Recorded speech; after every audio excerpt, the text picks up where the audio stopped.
Welcome to MooMooMath and Science. In this video, let's go over how to simplify square root 2450.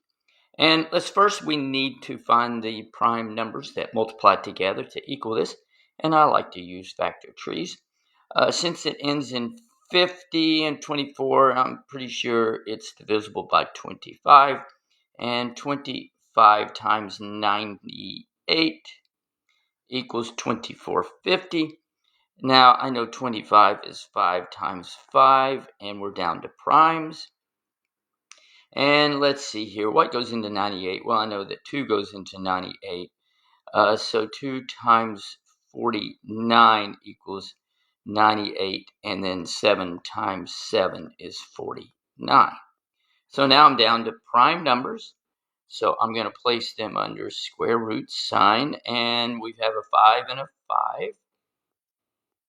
And then we have a 7 and a 7, and then a 2.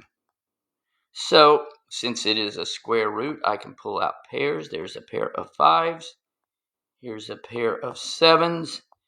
And the 2 is left underneath the sign.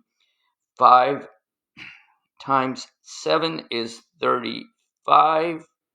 Square root 2. So that's how you simplify square root 2450. I hope that was helpful.